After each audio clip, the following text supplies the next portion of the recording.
Hello students, part 1 lecture number 3 का part 1 मैंने आपको भेज दिया है।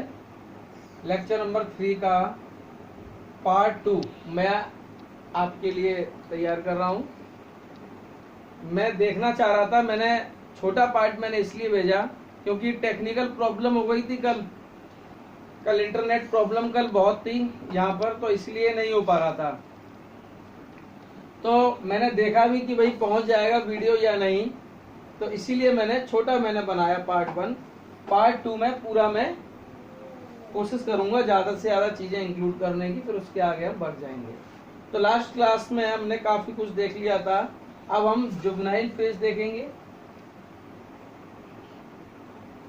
क्या देखेंगे? Juvenile phase. जुवेनाइल फेज, फिर देखेंगे हम वेजिटेटिव फेज, वेजिटेटिव फेज। देखिए, जो जुवेनाइल फेज है, ये वर्ड बेसिकली हम एनिमल्स के लिए यूज करते हैं, और वेजिटेटिव फेज वर्ड हम प्लांट के लिए यूज करते हैं। ठीक है, जुवेनाइल फेज हम एनिमल के लिए यूज करेंगे और वेजिटेटिव फेज वर्ड हम प्लांट्स के लिए यूज करते हैं बेसिकली। तो मैं आपको बता दूं कि जो जुवेनाइल फेज का मतलब होता है, जो एक ऑर्गेनिज्म है, ऑर्गेनिज्म का ग्रो करना, छोटे से ग्रो करना ऑर्गेनिज्म का, और मैच्योर होना, एक एडोलेसेंट एक अवस्था में आना। जैसे कि ह्यूमन बींग्स है हमारे, तो ह्यूमन बींग्स क्या है, बच्चा छोटा होता है, छोटे से थोड़ा बड़ा होता है, ग्रो करता है, अपने आप को मैच्योर करता है, तो उसके क्या है, आपके दाढ़ी मूछ है, ये सारी चीजें उसकी आने लगती हैं, वॉइस का भारी होने लगता है। और गर्ल्स में क्या होता है, गर्ल्स की वॉइस पतली होने लगती है ना, ब्रेस्ट का इनलार्जमेंट होने लगता है, मेंसेस स्टार्ट हो जाते हैं। तो ये सारी चीजें आपके जुवेनाइल फेज में आती हैं, यानी कि मैच्योरेशन की अवस्था। अब हम बात करते हैं वेजिटेटिव फेज। वेजिटेटिव फेज में क्या होता है, वेजिटेटिव फेज में एक प्लांट जब ग्रो करता है और अपने आप को डेवलप करता है, और उसमें क्या है, छोटी छोटी बर्ड्स निकलने लगती हैं, यानी कि वो मैच्योरेशन की अवस्था है, ग्रो कर रहा है, अपने आप को डेवलपमेंट कर रहा है, और बर्ड्स निकलने लगती हैं छोटी छोटी, फिर उससे फ्लावर्स बनने की स्थितियां आने लगती हैं। तो उस फेज को हम बोलते हैं वेजिटेटिव फेज बोलते हैं। ठीक है, अब हम बात कर लेते हैं आगे। नेक्स्ट पॉइंट हम देखते हैं आगे क्या है।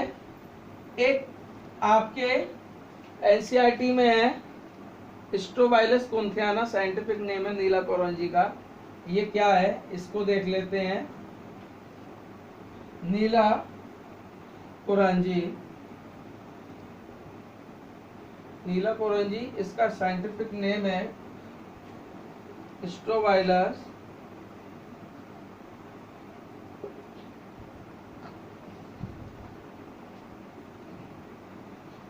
स्ट्रोबाइलस कुंथियाना।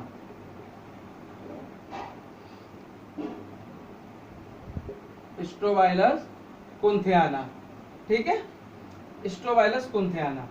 तो ये क्या है, ये फ्लावर्स होते हैं ब्लू कलर के, ये ब्लू कलर के फ्लावर्स होते हैं, और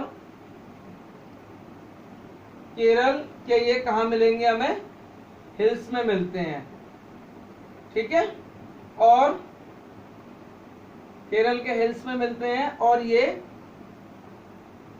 12 इयर्स में होने वाली फिनोमिना होती है, यानी कि 12 साल में एक बार ये फ्लावरिंग करते हैं। नीला कोरंजी स्ट्रोबाइलस कुंथियाना साइंटिफिक नेम है। ये 12 इयर्स में एक बार क्या करते हैं, फ्लावरिंग करते हैं। ठीक है, अब देखिए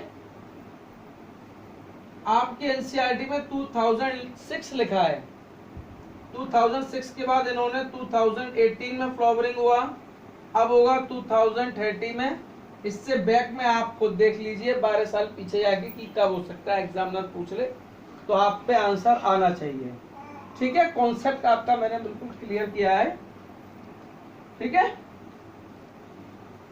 अब हम बात कर लेते हैं इसमें एक बैम्बू स्पीसीज की। कौन सी? Bamboo species. बैम्बू स्पीसीज ये डिपेंड करता है बैम्बू की स्पीसीज किस प्रकार की है। तो कम से कम 50 ईयर से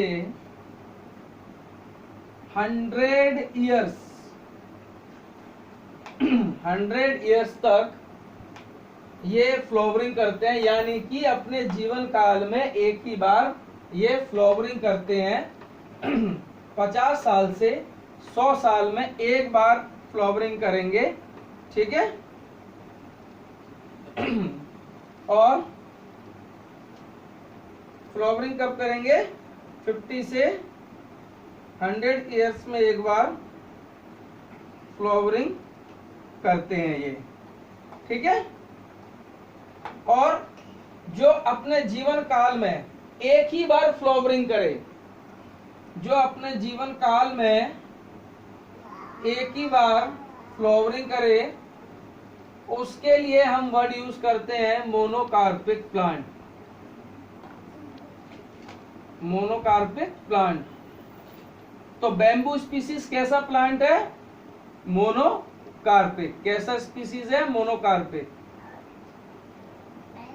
बैम्बू स्पीसीज। बैम्बू स्पीसीज कैसा है? मोनोकार्पिक है, क्योंकि अपने जीवन काल में एक ही बार फ्लावरिंग करता है। और जो प्लांट बार बार फ्लावरिंग करें, जो प्लांट बार बार फ्लावरिंग करें, सीजन टू सीजन फ्लावरिंग करें, ठीक है, उसको हम बोलते हैं पॉलीकार्पिक। पॉलीकार्पिक, ठीक है। जो प्लांट बार बार फ्लावरिंग करें, season two season, season two season जो फ्लावरिंग करते हैं वो होते हैं पॉलीकार्पिक, ठीक है। आई होप, उम्मीद करता हूं आपको बेटर अंडरस्टैंडिंग हो रही होगी, क्योंकि देखिए कंटेंट तो आपको हर बुक्स में मिल जाएगा और भर भर के कंटेंट मिलेगा, लेकिन कॉन्सेप्ट हम यहाँ पर क्यों हैं, बायो सुपर नीट पर क्यों है? अपना कॉन्सेप्ट क्लियर करने के लिए यहाँ पर। हमको हमारा यहाँ कॉन्सेप्ट क्लियर होना चाहिए, ठीक है। हम यहाँ कोई राइट लेफ्ट किसी प्रकार की हम कोई बात नहीं करेंगे। और लेक्चर डेली में सुनिए, ठीक है। और अपना बैकलॉग मत छोड़िए बिल्कुल भी। अभी एक चैप्टर पूरा कंप्लीट होते ही मैं इस चैप्टर का आपका मैं टेस्ट भी लूंगा, ठीक है। और अच्छा परफॉर्म करना है, ठीक है। अब हम आगे हम बात करते हैं, देखिए कंटिन्यूअस ब्रीडर, सीजनल ब्रीडर, ये हम बाद में बात करेंगे, ठीक है। वीडियो को पॉज करके सब चीजें नोट डाउन करते चलें स्टूडेंट्स, ठीक है। अब हम बात करेंगे, देखो ईस्टर साइकिल और मेंस्ट्रुअल साइकिल की। ईस्टर साइकिल और मेंस्ट्रुअल साइकिल की। ईस्टर साइकिल और मेंस्ट्रुअल साइकिल की। मेंस्ट्रुअल साइकिल हम बात करेंगे, ईस्टर साइकिल और मेंस्ट्रुअल साइकिल की हम बात करेंगे, ठीक है। देखिए ईस्टर साइकिल का मतलब होता है जो सीजन टू सीजन हीट करे है एनिमल। ईस्टर साइकिल का मीन्स होता है जो season two season, Easter cycle का मीन्स है सीजन टू सीजन हीट करना, वो होता है ईस्टर साइकिल। और मेंस्ट्रुअल साइकिल ऐसा नहीं कि सीजन आ रहा है, जो ह्यूमन बीइंग्स है और भी एनिमल्स होते हैं, मंकी, एप, ये भी एनिमल्स होते हैं, ऐसा नहीं, ये हर महीने होते हैं। तो थोड़ा सा मैं एक डिफरेंस देख लेते हैं, फिर इसको हम और हायर लेवल पे चल के हम समझेंगे। तो मेरा देखिए इसमें पहला पॉइंट है, पहला पॉइंट मैं आपके लिए नोट डाउन करता हूं इसमें।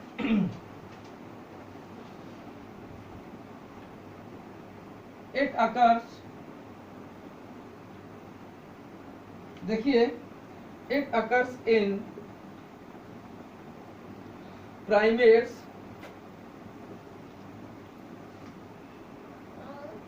it occurs in primate and human beings.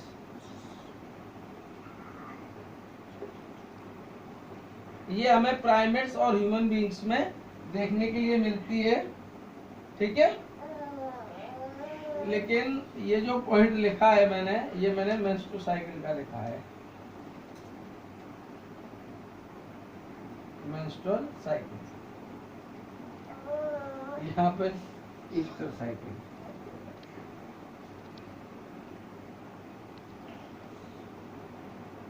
Easter cycle,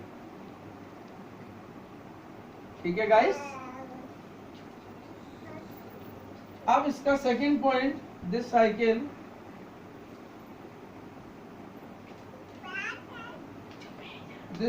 consists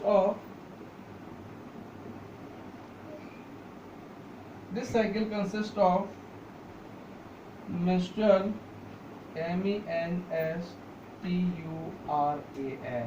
menstrual phase. This cycle consists of menstrual phase, proliferate,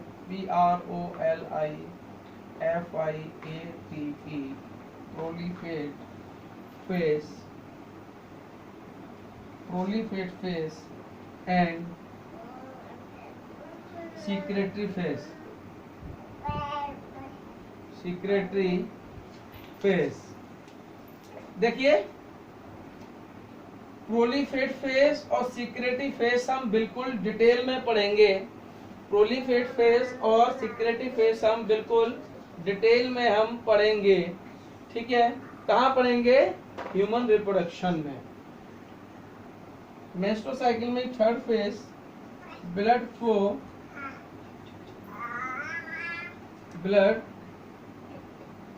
flow in this cycle.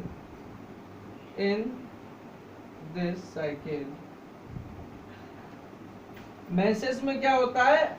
Blood लगातार चलता है, मतलब ऐसा नहीं कि लगातार मर जाएगा कोई ह्यूमन बींग्स, मतलब कुछ समय तक चलता है, मतलब ब्लड का फ्लो होता है, ठीक है। अब हम ईस्टर साइकिल में देख लेते हैं। It occurs in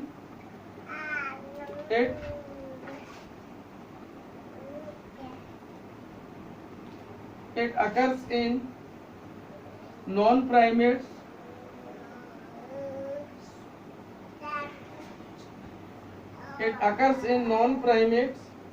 such as, जैसे कि काऊ, ठीक है, sheep, rat, deer। अब डॉग और टाइगर, डॉग और क्या है? Tiger, ETC। देखिए, ईस्टर साइकिल नॉन प्राइमेट्स में हमें मिलती है, जैसे कि cow, sheep, rat, deer, dog, tiger, ETC। Estrous cycle मैंने बताया था, जो सीजन टू सीजन आती है उसको हम ईस्टर साइकिल बोलते हैं, ठीक है। इसका सेकंड पॉइंट मैं आपको दिखाता हूं। It consist of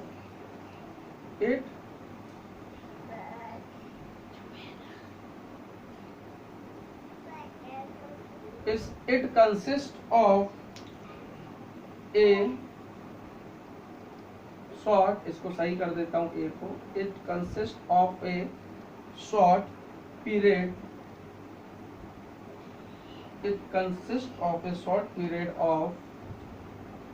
of animal heat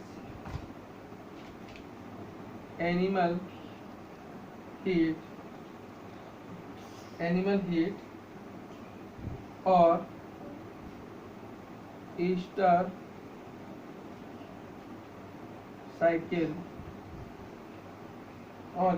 cycle. It consist of A short period, ये एक शॉर्ट पीरियड के लिए होता है, ठीक है। और इसमें क्या है? शॉर्ट पीरियड के लिए होता है, इसमें एनिमल इसमें हीट करता है, ठीक है, उसको हम बोलते हैं ईस्टर साइकिल। इसका थर्ड पॉइंट देख लेते हैं। Blood does not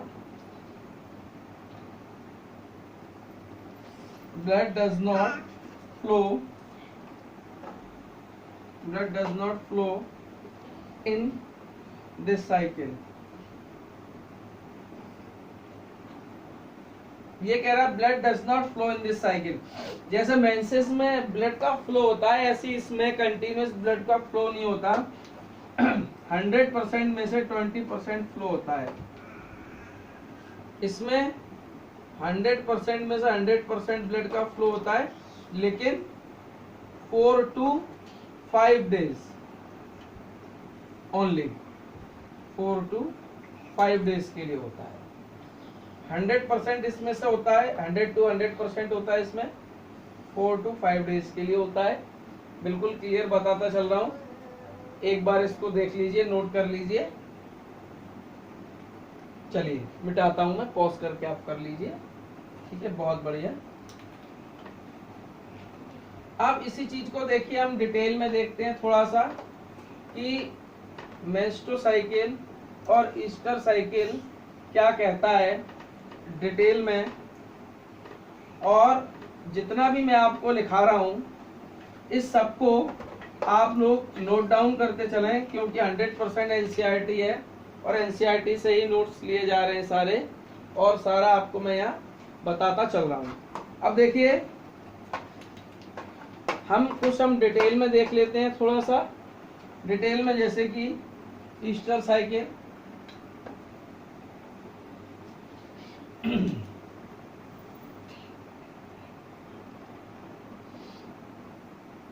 Easter cycle यहाँ पे लिखते हैं मेंस्ट्रुअल साइकिल, मेंस्ट्रुअल साइकिल, है ना। 2 पॉइंट ऐसे बना लीजिए, दोनों में डिफरेंस देखेंगे। अब इसमें हम थोड़ा सा हायर लेवल पे देखेंगे। अभी तो हमने वो बहुत इजी लैंग्वेज में, as per NCERT easy language में देखा था। अब थोड़ा सा हम हायर लेवल पे हम चल के देखते हैं कि ये हायर लेवल पे क्या कहता है। आओ पहला पॉइंट देखते हैं, the cycle changes in the cycle changes in the activities of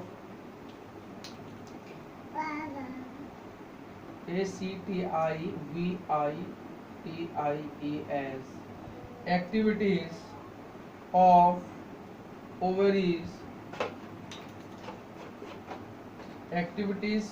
ovaries, and accessory ducts, ACCESSORY, accessory duct, as well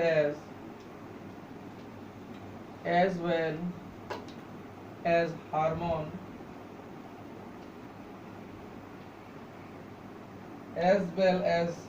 hormone, during is called hormone during the reproductive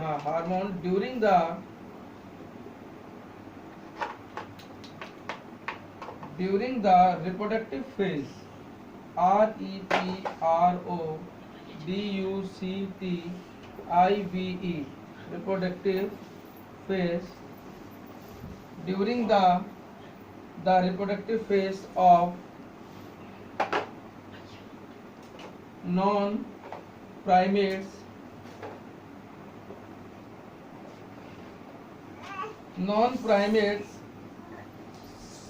ठीक है।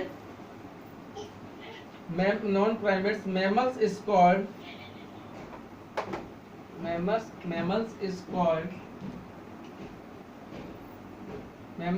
called Easter cycle.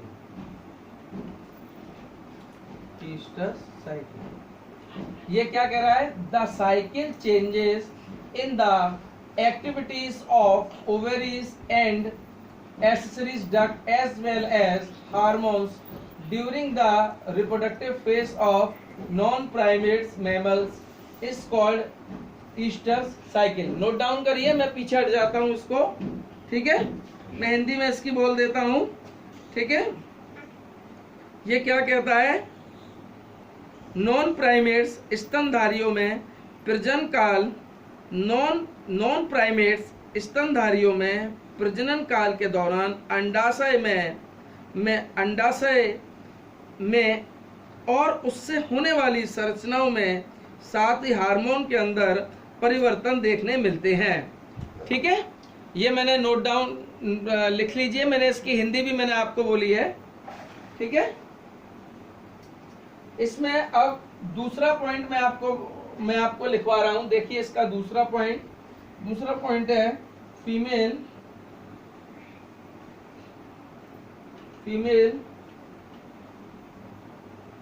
shows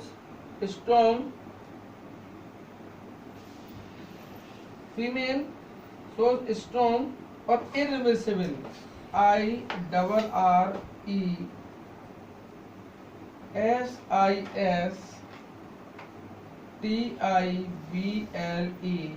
irreversible sexual urge।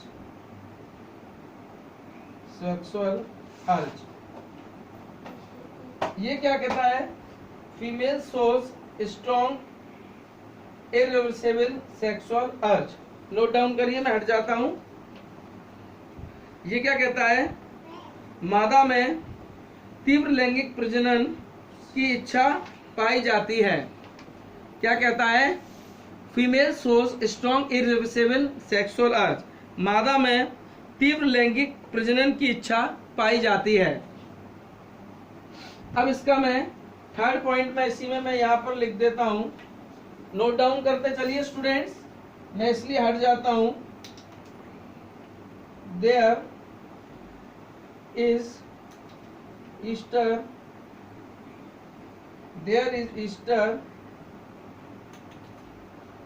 Heat production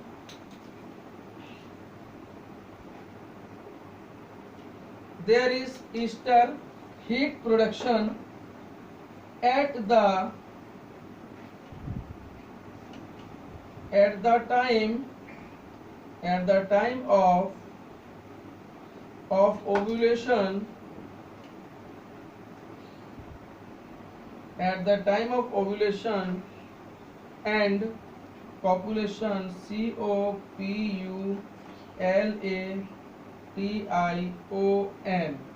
copulation, ठीक है, occurs, OCCURS, occurs, ठीक है, only, ध्यान देना नीचे की तरफ जगह नहीं है, only at that period, PERIOD। ये कह रहा है, देखिए students, there is ester heat production at the time of ovulation and copulation occurs only at that period। Note down करिए, मैं हट जाता हूं। तो ये क्या कहता है? इसकी हिंदी में मैं आपके आगे बोल देता हूं। जब भी हीट का उत्पादन होगा और कॉपुलेशन होगा, जब भी हीट का उत्पादन होगा और कॉपुलेशन होगा। इसका मैं फोर्थ पॉइंट मैं आपके आगे में लिख देता हूं फटाफट, फिर इसके आगे हम मेस्टोसाइकिल लिखेंगे और फिर हम चैप्टर को फिर हम आगे देखेंगे। थर्ड पॉइंट हो गया, इसको आप पॉज करके नोट डाउन कर लीजिए। नोट डाउन करते रहिए इसको पॉज करके। अब इसका fourth point,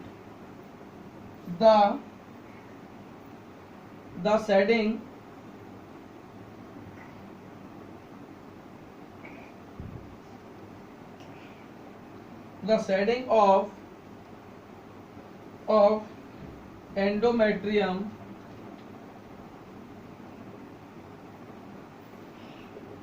the shedding of endometrium and bleeding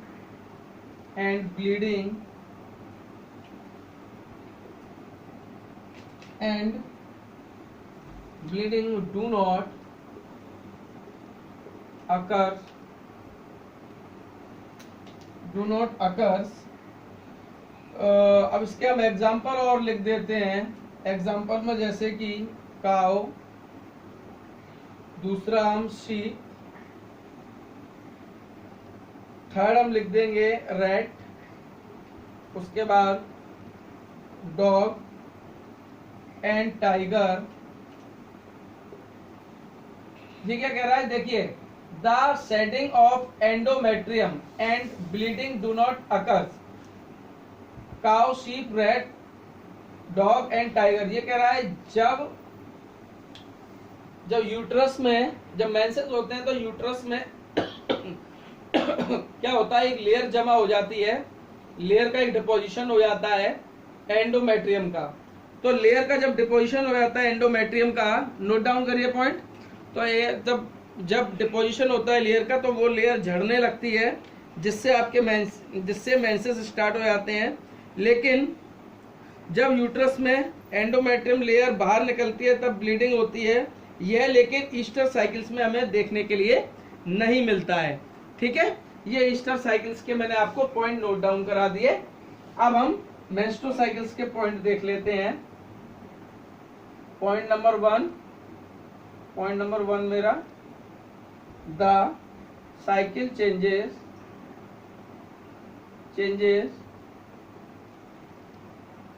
the cycle changes in the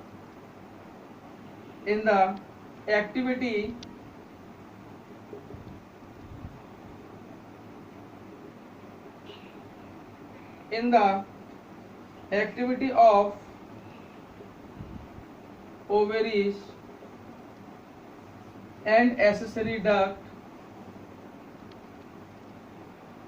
ACCESSORY, accessory duct as well as hormone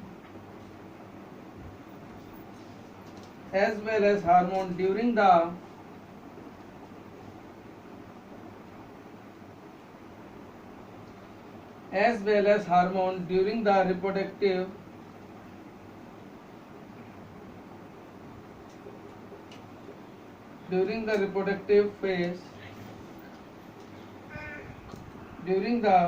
reproductive phase of primate mammals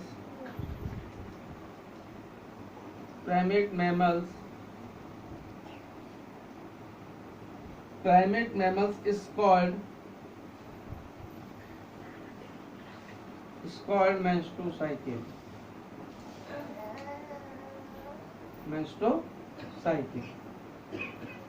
ये कह रहा है मेंस्ट्रुअल साइकिल। देखो, नोट डाउन करो, मैं आपको इसकी हिंदी में आपको बताता हूँ। मेंस्ट्रुअल साइकिल प्राइमेट स्तनधारियों में प्रजनन काल के दौरान अंडाशय और ओवेरी। ठीक है, अब मैं आपको इसके बाद सेकंड पॉइंट में आपको बताता हूं। मैं आपको शायद अंडाशय के बाद नहीं बताया, मैं आपको बता देता हूं। The cycle changes in the activities of ovaries and accessory duct as well as hormone during the reproductive phase of primates mammals is called menstrual cycle. ये कहता है, देखिए, प्राइमेट स्तनधारियों में क्या कहता है, प्राइमेट स्तनधारियों में प्रजनन काल के दौरान अंडाशय और उससे जुड़ी संरचनाओं में, साथ ही हार्मोन्स के स्तर पर होने वाली चक्रीय परिवर्तन को हम मेंस्ट्रुअल साइकिल कहते हैं। प्राइमेट स्तनधारियों में प्रजनन काल के दौरान अंडाशय और उससे जुड़ी संरचनाओं में, साथ ही हार्मोन के स्तर पर होने वाली चक्रीय परिवर्तन को हम मेंस्ट्रुअल साइकिल कहते हैं। ठीक है, अब मैं आपको इसका दूसरा पॉइंट नोट डाउन कराता हूं। फटाफट नोट डाउन करते चलिए।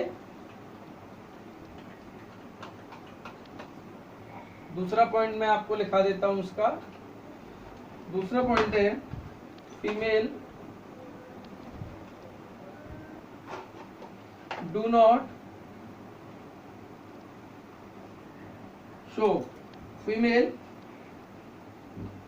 show irreversible IEESISTIBLE,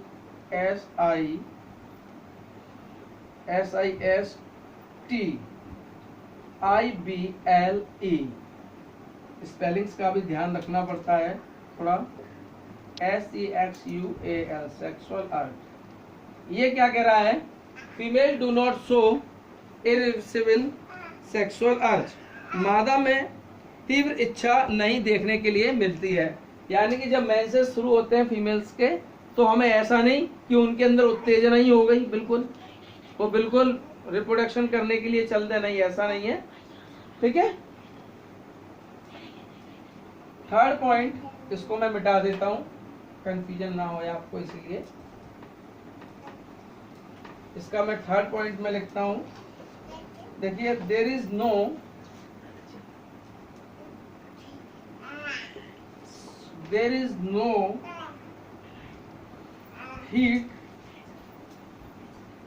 heat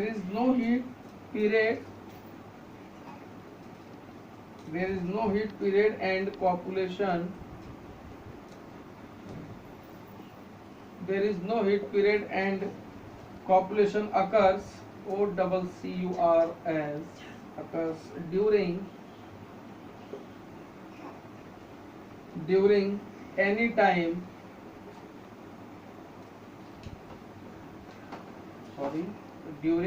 time of the cycle,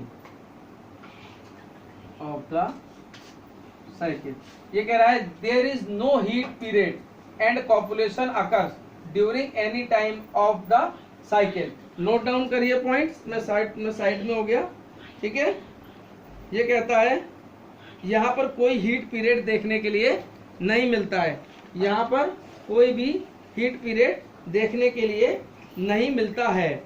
ठीक है, फोर्थ पॉइंट मैं इसका यहां लिख देता हूं। फोर्थ पॉइंट स्टूडेंट्स मैं यहां पर लिखता हूं आपके लिए। फोर्थ पॉइंट क्या कहता है? द शेडिंग ऑफ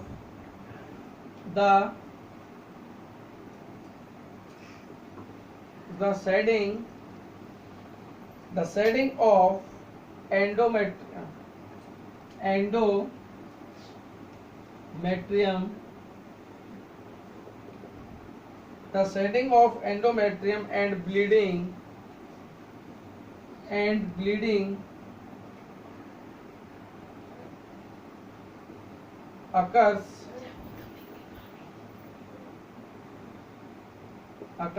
एग्जाम्पल मैं आपके लिए लिख देता हूं यहाँ पर इसके, मंकी,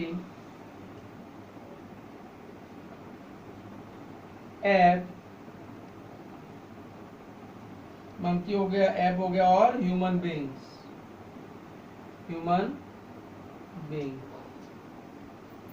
देखिए, the shedding of endometrium and bleeding occurs monkey, एब और ह्यूमन बीइंग्स। नोट डाउन करिए।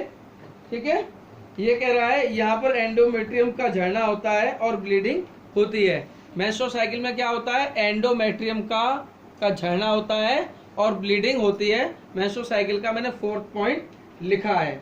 ठीक है, तो ये तो मैंने यहां तक मैंने कंप्लीट कर दिया आपका। ठीक है, और बाकी कोई ऐसा कुछ खास नहीं है। तो मैं अब लेक्चर को मैं स्टूडेंट्स फिनिश कर रहा हूं। करीब 34 मिनट्स का लेक्चर हो गया है। ठीक है ना, और पढ़ते रहिए, और अगर कोई डाउट हो मेरे को आप व्हाट्सएप कर दीजिए, और या मेरे को आप कॉल कर सकते हैं। मेरा मोबाइल नंबर है 9461670349। ये मेरा मोबाइल नंबर है 9461670349। आप मुझे डाउट के लिए कॉल कर सकते हो फॉर डाउट कॉलिंग। आप मुझे डाउट के लिए आप मुझे कॉल कर सकते हैं। ठीक है, और अगर कुछ ना समझ में आए मेरे से पूछिए। अब मैं आगे का आपको नेक्स्ट पार्ट मेरा आएगा, इसी में ही चलेगा अभी हम। और मैं थोड़े से मैं लेक्चर्स की मैं ड्यूरेशन थोड़ी मैं 50 50-55 मिनट्स की मैं करने जा रहा हूँ, तभी मेरा लेक्चर जल्दी मेरे कंप्लीट हो पाएंगे। ठीक है, और उम्मीद करता हूँ आपको लेक्चर अच्छे समझ में आए होंगे। पढ़ते रहिए, मेहनत करते रहिए। All the best, thank you, have a nice day. आपने मेरे को 35 to 36 मिनट आपने मेरे को बर्दाश्त किया। Have a nice day.